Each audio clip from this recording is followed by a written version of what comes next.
07 Star Citizens, 319 released to the live servers yesterday, so I hope you're all being able to enjoy it. It seems like it's much better than 318, so let me know in the comments how it's been going for you. So I wanted to make a quick video because we've got Invictus coming up tomorrow, as well as we've got some news from the roadmap roundup today that I wanted to talk about, even though it is a little bit small. So I thought I'd make a video, chat about it a little bit, and see what everyone's thoughts are at the moment. But before we get into that, I want to welcome all of the new Croncierge members we've had over the last couple of weeks. The support on the YouTube videos has been absolutely amazing. It's been really cool seeing so many new people popping in. So make sure you say 07 if you see us in stream, and thank you very much for subscribing. Now, the first topic I wanted to go over is Invictus, because it starts tomorrow. And I think there's maybe a few things hidden in the back end that people might not know about. If you've never played during an Invictus event before, it's pretty good fun. There's an in-game convention center, ships go up for sales. Basically what happens is all the ship manufacturers that have contracts with the UEE show off all of their military vehicles, and you're able to buy them as well. In addition, there also tends to be both a free fly event on during this time, as well as a massive trade thing that happens where there's a bunch of trade elements that you can't normally buy and sell that you can buy and sell for a ton of profit during Invictus. I don't know if they've confirmed if they're doing that again or not, but if you check your commodity price alerts tomorrow and you see some stuff for fireworks, audio-visual equipment, that kind of thing, it's time to make some money trading. So this Invictus, we have the introduction of a new manufacturer as well as two new vehicles, the Montreal Fury and the Montreal Fury MX. These are two new snubcraft that we got a sort of look at last week during the end of ISC, as well as a bit of a look at during the PTU this weekend. Now, apparently, about 12 hours after this video is going up, there's going to be an ISC all about the Furies, as well as we'll get our first-hand look at them in pretty much a day, so I'm not going to be talking about them much here, but I do love snubcraft, so I'm really, really excited to see how they actually perform out in the field. Next up during Invictus, we have a vehicle that we've pretty much known about that was going to release here, which is the RSI Lynx. Another vehicle that we don't have much to talk about because it's basically just an RSI rover that's been souped up with luxury internals, so not really a vehicle that I'm very excited about. I'm not a huge fan of vehicles that are luxury for luxury's sake, especially since we don't yet have the player delivery transport system in yet. So they kind of just feel like showboating almost, but I'm sure there's a bunch of people who are excited for it. And the last confirmed new vehicle that we have is the Tumbril Storm.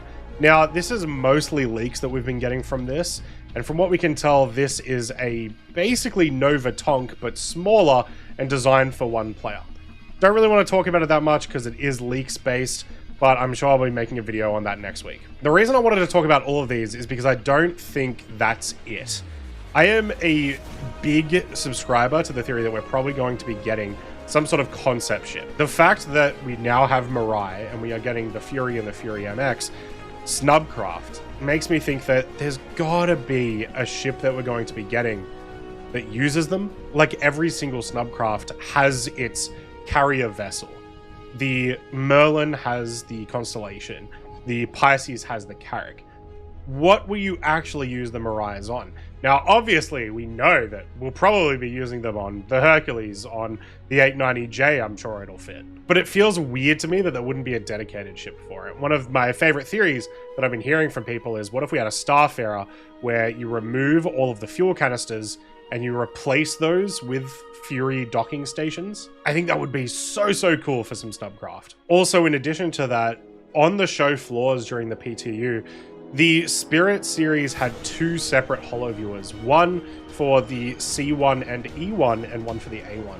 And that just feels a bit weird. I don't know why they would separate those into two.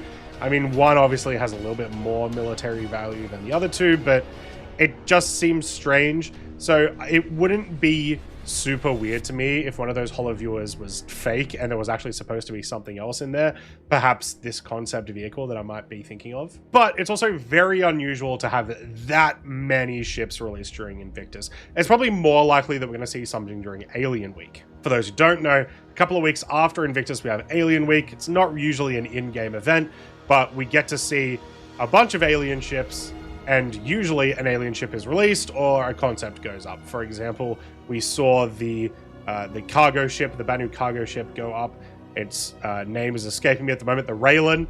That went up a couple of years ago. It's likely that we're going to see the Santok Yai released during Alien Week, possibly that sort of thing.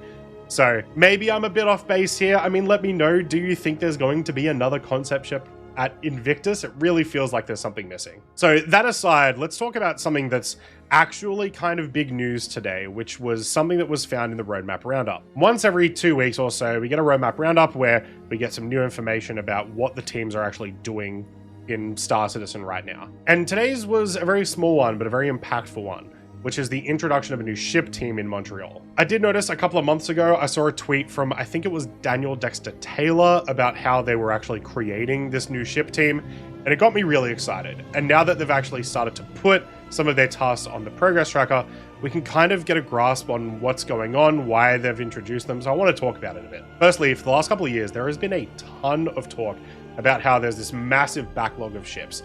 But CIG are constantly, announcing these new concepts, these new straight-to-flyable, and just working on other things other than these backlog ones. They've talked about, sometimes these can take, 12 to 16 months to make when they're doing these really large ships, these BMM-sized ships. And so it is understandable that they're not working on those all the time. But if you are an older pledger, that sucks. It is really, really heartbreaking to know that you're just not going to see those ships for years and years and years. And if you did back with that understanding, that's better, but it's still not great. You want your shiny things. So I think the introduction of this new ship team is a direct result of that sentiment from the community. What I expect is going to happen is that this new team is probably going to be the ones working on all of the new ships, where all of the older ship teams start to sort of work on the backlog. Because those teams are the ones that originally concepted and started working on those ships.